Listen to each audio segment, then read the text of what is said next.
Dear students, आज के इस वीडियो सेशन में झारखंड एकेडमिक काउंसिल के द्वारा जारी की गई क्लास 12th इंग्लिश कोर के मॉडल क्वेश्चन पेपर सेट 1 का कंप्लीट सॉल्यूशन हम लोग करने जा रहे हैं। स्टूडेंट्स, मैं आपको बताना चाहूँगा कि अब तक आपने जितने भी मॉडल सेट का सॉल्यूशन देखा होगा, सभी के तुलना में यह मॉडल सेट आपके लिए वरदान साबित होगा, क्योंकि इस मॉडल सेट को आपकी अपनी भाषा में बताई गई है, जिसके वजह से आप बहुत ही आसानी तरीके से सेट में पूछे गए सभी सवालों का जवाब एक बार के कंप्लीट वीडियो वॉच के दौरान ही सीख जाएंगे। मॉडल सेट को कंप्लीट सॉल्व करने से पहले मैं आपको कुछ विशेष बताना चाहूँगा कि यह एक ऐसा मॉडल सेट तैयार किया गया है, ऐसे सॉल्यूशंस दिए गए हैं जो आप बहुत ही बेहतरीन तरीके से उसको क्या कर पाएंगे, याद रख पाएंगे।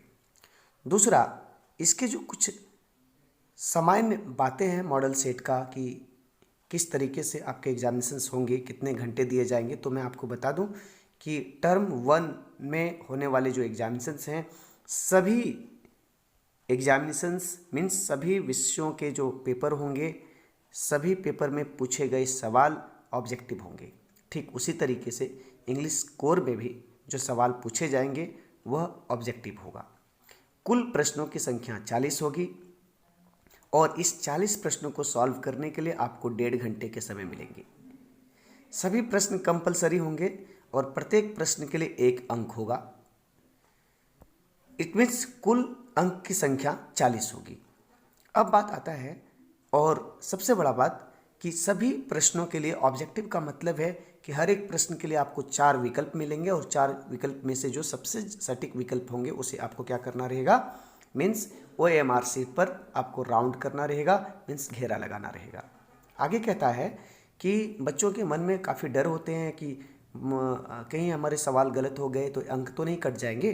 तो टर्म 1 में होने वाले जो एग्जामिनेशंस हैं ऑब्जेक्टिव तो हैं, लेकिन अगर बाय मिस्टेक अगर किसी प्रश्नों का आंसर आपसे गलत हो जाती है तो आपको हेजिटेट करने की या डरने की कोई आवश्यकता नहीं है। आपके द्वारा दिए गए गलत आंसर के लिए किसी तरह का अंक आपसे नहीं काटे जाएंगे। तो ये तो रही हमारा परीक्षा से जुड़े सामान्य निर्देश। अब हम चलते हैं किस और सेट में पूछे गए सवालों की ओर। तो चलिए बिना लेट किए हम लोग सवाल की तरफ में बढ़ते हैं। स्टूडेंट्स, यहाँ पर आप देख पा रहे होंगे कि जैसे ही आप सेट को देखेंगे, इट मीन्स फाइनल एग्जामिनेशंस में भी जो आपको एक क्वेश्चंस पेपर मिलेगा, तो सबसे पहले आपको पैसेज मिलेंगे इंग्लिश कोर में। और यहाँ पर जो पैसेज दिया गया है सेट 1 में, तो पहला पैसेज पूरी तरह से एक्सप्रेस करता है लैंग्वेज के बारे में, भाषा के बारे में, है ना।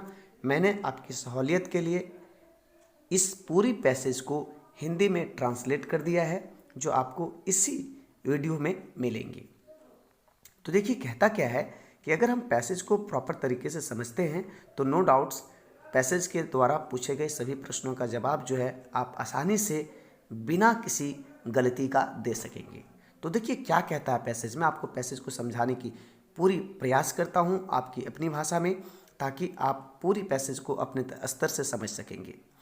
फिर फाइनली मैंने इसका पूरी तरह से हिंदी एक्सप्लेनेशन भी मैंने नीचे लिखा है, आप यहाँ पर देख सकते हैं। देखिए कहता क्या है कि भाषा मनुष्य को दिया गया एक अद्भुत उपहार है।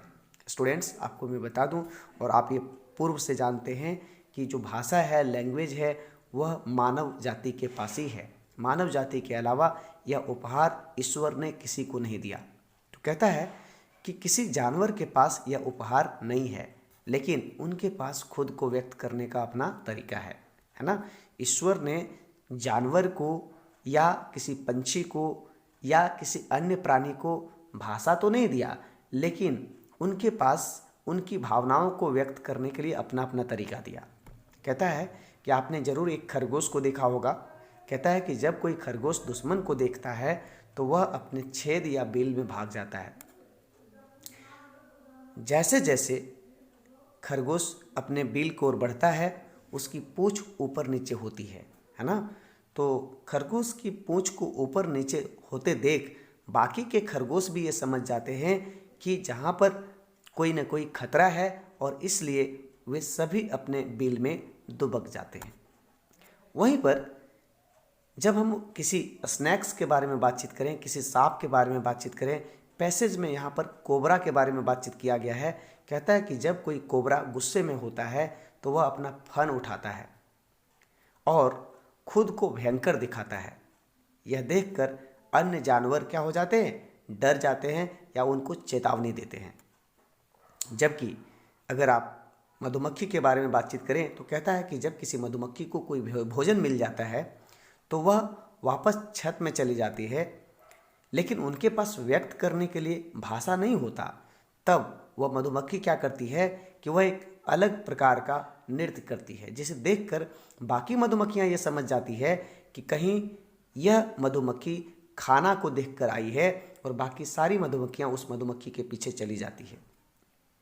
वहीं पर कुछ जानवर ऐसे हैं जो बातचीत करने के लिए अलग अलग तरह की आवाज़ निकालते हैं अपनी भावनाओं को व्यक्त करने के लिए।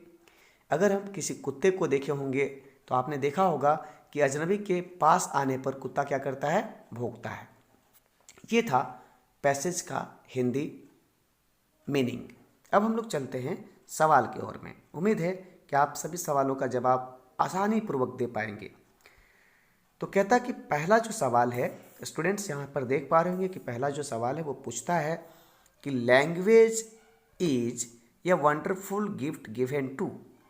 तो ये जो लैंग्वेज है ना, एक वंडरफुल गिफ्ट है और इसे किसे दिया गया है। अभी अभी हम लोगों ने पैसेज में देखा कि इसके सही जवाब जो हैं वो ऑप्शन ए है। ऑप्शन ए सही जवाब है।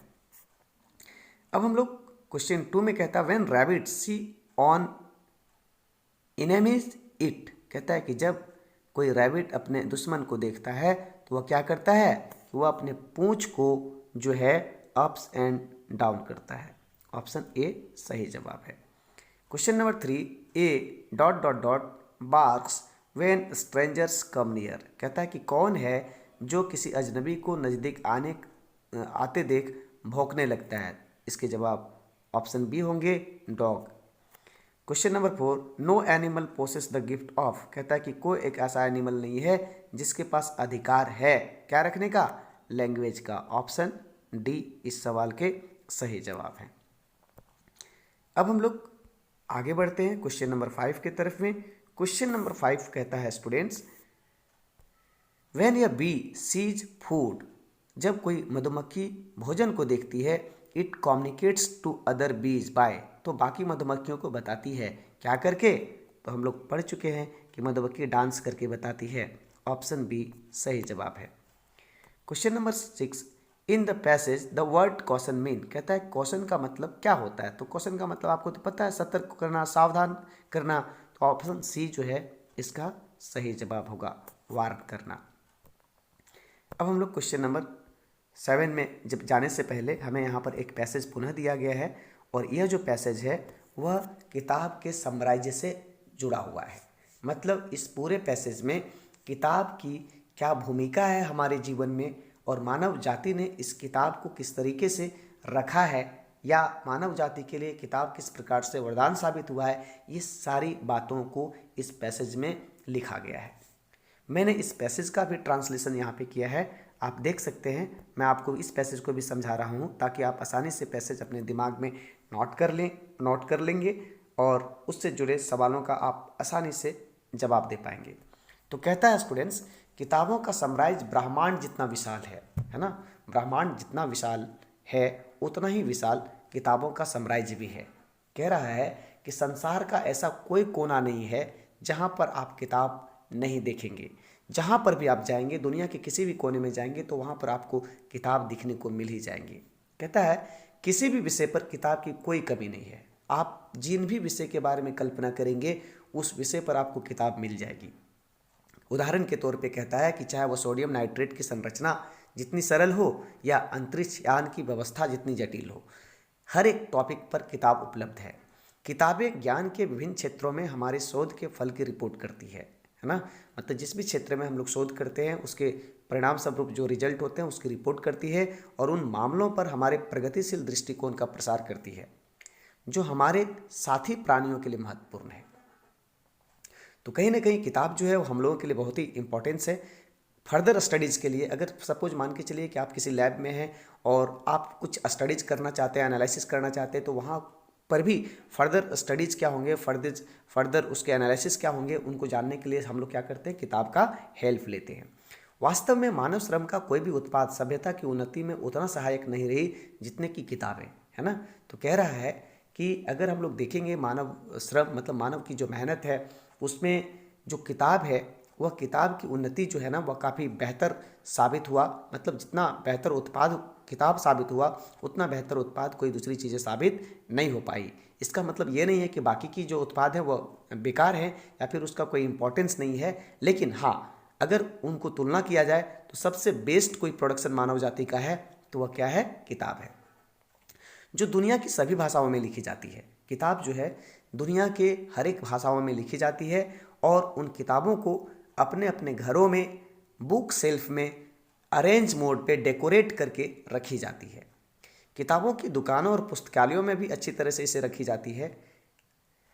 यदि किड्स के लिए होमर जैसे प्राचीन कवियों की रचनाएं अच्छाई के क्षेत्र थे जिनसे उन्होंने बहुत खुशी और प्रेरणा प्राप्त की। किताबों के आधुनिक प्रेमी के लिए किड्स सहित सभी प्रतिभाओं के श्रम अमूल्य बौद्धिक संपदा की खान है।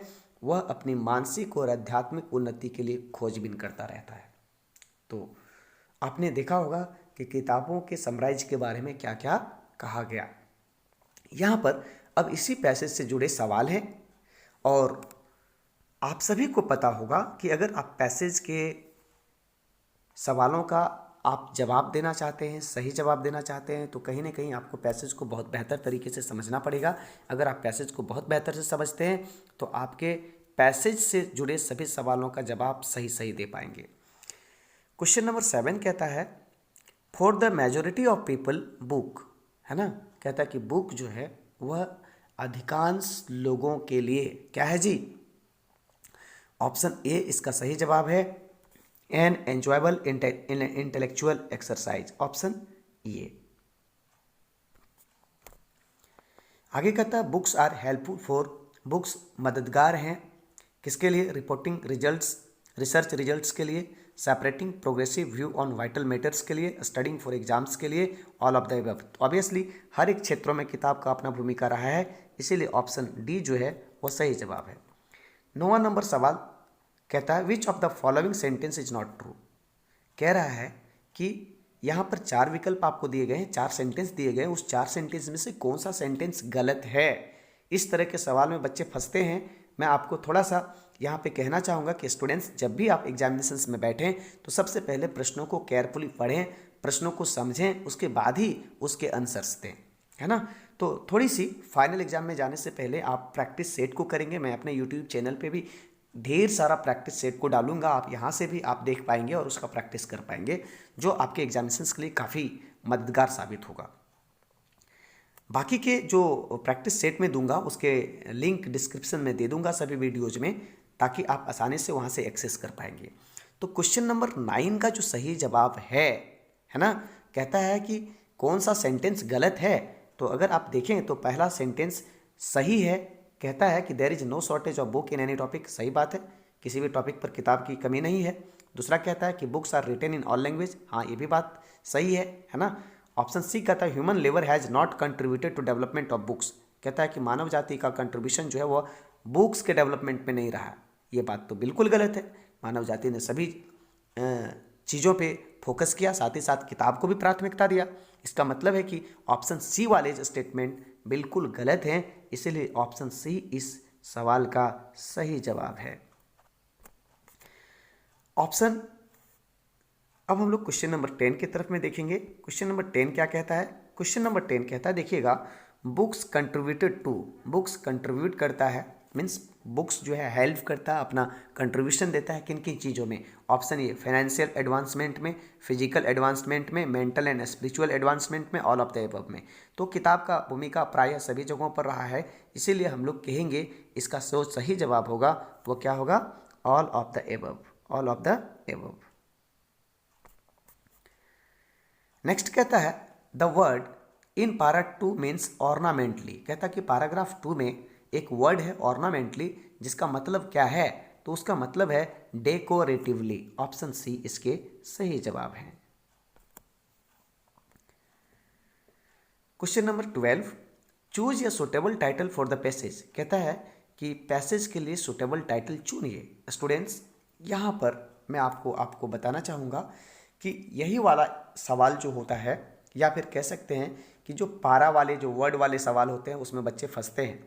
तो इन प्रश्नों को सॉल्व करने के लिए या फिर इन प्रश्नों पर बेहतर पकड़ बनाने के लिए आपको थोड़ा सा प्रैक्टिस करने की आवश्यकता होगी। अगर आप 10-20 पैसेज का प्रैक्टिस करके जाएंगे तो कहीं ना कहीं आपके अंदर ये थॉट्स डेवलप हो जाएगा कि इसके सही जो जवाब हो सकते हैं, सही जो टाइटल हो सकते हैं वो क्या हो सकता है। तो यहाँ पर जो पहला सेकंड पैराग्राफ हम लोगों ने पढ़ा, पैसेज पढ़ा, उसके लिए जो सही टाइटल्स होंगे वो ऑप्शन डी सही होगा, ह्यूमन एडवांसमेंट, है ना। क्वेश्चन नंबर 13 कहता है in note making notes are not written in. कहता है कि नोट्स मेकिंग में क्या चीज़ें नहीं लिखी जाती है। तो स्टूडेंट्स, आपने अगर क्लास 12th में 12th की इंग्लिश कोर को पढ़ा होगा या फिर ग्रामर सेक्शन को पढ़ा होगा, चाहे आप किसी भी शिक्षक के माध्यम से पढ़े होंगे, तो उन्होंने आपको बताया होगा कि नोट मेकिंग के दौरान हम लोग सेंटेंस का इस्तेमाल नहीं करते हैं, है ना। तो ऑप्शन सी इसका क्या होगा, सही जवाब होगा। अब आगे हम लोग चल रहे हैं क्वेश्चन नंबर 14 की ओर। क्वेश्चन नंबर 14 क्या कहता है, देखते हैं। क्वेश्चन नंबर 14 कहता है नोट्स शुड बी, नोट्स कैसा होना चाहिए, सिक्वेंशियल होना चाहिए, सेंसिबल होना चाहिए, एलिजिबल एंड क्लियर होना चाहिए, ऑल ऑफ दीज होनी चाहिए। ऑब्वियसली इसका जो सही जवाब होगा वह ऑल ऑफ दीज होगा। आगे कहता है symbol are freely used in, symbol का इस्तेमाल हम लोग जो है वह एकदम करते हैं, प्रायः कहाँ पर करते हैं, लेटर राइटिंग में, पैराग्राफ राइटिंग में, ऐसे राइटिंग में। ऑब्वियसली हम लोग सिंबल का जो यूज करते हैं वह करते हैं नोट मेकिंग में। ऑप्शन डी इसके सही जवाब है। Question number 16, notice in school and colleges contain certain announcement for. कहता है कि स्कूल और कॉलेजेस में जो नोटिस दिए जाते हैं वह नोटिस मुख्यतः किसके लिए होता है। ऑब्वियसली स्टूडेंट्स, आपको पता होगा कि स्कूल में दी जाने वाली नोटिस या कॉलेज में दी जाने वाली नोटिस प्रायः स्टूडेंट्स के लिए होता है। ऑप्शन सी इसके सही जवाब है। क्वेश्चन नंबर 17, यह फॉर्मल लेटर स्टार्ट्स विथ। कहता है कि फॉर्मल लेटर किससे स्टार्ट होता है। तो आपने लेटर जब पढ़ा होगा तो आपने पाया होगा, सर आपको बताए होंगे कि जब भी हम लेटर्स लिखना शुरू करते हैं फॉर्मल लेटर, तो हम सबसे पहले सेंडर्स एड्रेस लिखते हैं। इट मीन्स ऑप्शन बी जो है आपके इस प्रश्न का सही जवाब है। अब हम लोग चल रहे हैं क्वेश्चन नंबर 18 की ओर। क्वेश्चन नंबर 18 को गौर करेंगे तो आप पाएंगे कि कहता है question number 18, letters to the editor are written for.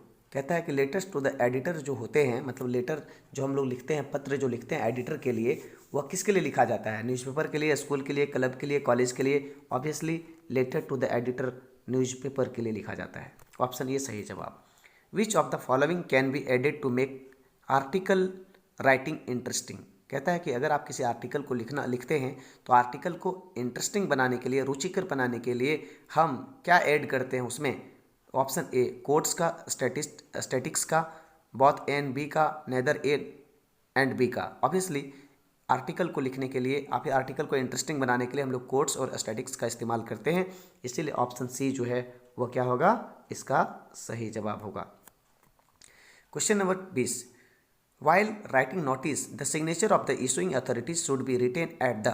कहता है स्टूडेंट्स कि जब आप कोई नोटिस को लिखते हैं तो नोटिस के जो अधिकारी होते हैं वह अपना सिग्नेचर कहाँ पर करता है।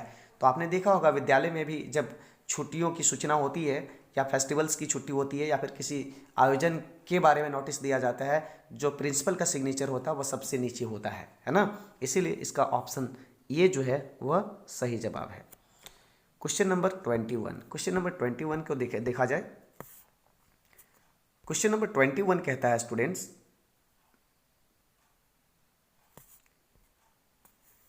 What is the motive of writing a letter to the editors. कहता है कि जब हम लेटर लिखते हैं, लेटर टू द एडिटर जब करते हैं तो उसका क्या उद्देश्य होता है। ऑब्वियसली इसका मुख्य उद्देश्य होता है कि हम जो एडिटर है उनको आग्रह करते हैं कि हमारे द्वारा दिए गए जो इन्फॉर्मेशंस हैं वह अपने अखबार में छापे। इसके लिए इसका जो सही जवाब है वो क्या होगा, ऑप्शन डी। ऑप्शन डी इसका सही जवाब है। अब हम लोग क्वेश्चन नंबर 22 की तरफ फोकस करेंगे। How should an article B ended. कहता है कि एक आर्टिकल को एंड करनी चाहिए। तो किसी भी आर्टिकल को जब हम एंड करते हैं ना तो हम उसमें क्या लिखते हैं, कंक्लूजन लिखते हैं। क्या लिखते हैं, कंक्लूजन। तो ऑप्शन सी जो है वह सही जवाब है। Question number 23, who set on the back benches of the last French lesson. अब हम लोग लिटरेचर सेक्शन में चले आए हैं। ग्रामर सेक्शंस खत्म होती है और लिटरेचर सेक्शन का मतलब है हम लोग टेक्स्ट बुक से अब सवाल पूछे जाएंगे। 23 to 40 तक जो सवाल पूछे गए हैं वो किससे पूछे गए हैं, बुक से। तो देखिए आप बुक जरूर पढ़े होंगे और बहुत ही आसान सवाल पूछा गया है। Who set on the back benches of the last French class. कहता है कि लास्ट फ्रेंच क्लास में पीछे वाले बेंच पर कौन बैठा हुआ था। तो आपको पता होगा ना कि पीछे वाले बेंच में कौन बैठे थे, ऑब्वियसली गांव के एल्डर्स बैठे थे। तो ऑप्शन सी जो है इसका सही जवाब है। 24 नंबर क्वेश्चन कहता है what did MML bring for his class on his last day in the school. कहता है कि स्कूल के अंतिम दिन में, या फिर कह सकते हैं कि MML की जिस दिन विदाई थी उस दिन बच्चों के लिए MML ने क्या लेकर के आया था। तो आपको पता है कि आपने कहानी पढ़ा होगा तो उसमें चर्चा किया गया था कि MML साहब न्यू नोटबुक्स लेकर के आए थे। ऑप्शन बी जो है वह सही जवाब है। अब हम लोग क्वेश्चन नंबर 25 की तरफ में बढ़ रहे हैं। क्वेश्चन नंबर 25, क्वेश्चन नंबर 25 कहता है वेयर वाज साहेब एम्प्लॉयड। साहेब जो है वह कहाँ पर एम्प्लॉयड था, कहाँ पर नौकरी कर रहा था। ऑब्वियसली साहेब जो है वह चाय के दुकान पर नौकरी कर रहा था। ऑप्शन ए जो है वह सही जवाब है। Mukesh wants to become a motor mechanic, है ना। कहता है मुकेश जो है एक मोटर मैकेनिक बनना चाहता है। क्या करके, by finding a tutor, by going to a garage, by reading book, by joining a school. Obviously वह गैरेज जा करके क्या बनना चाहता है, एक मोटर मैकेनिक बनना चाहता है। 27, व्हेन डगलस रीगेंड कॉन्शियसनेस ही। कहता है कि जब डगलस पुनः होश में आया तो वह क्या हो गया, हिल गया और डर गया, चिल्लाने लगा, रोने लगा, ठीक है। और उस रात को उन्होंने कुछ भी नहीं खाया, आपको पता है। इसलिए ऑप्शन सी जो है वह सही जवाब है। ऑप्शन सी इस सवाल के सही जवाब है।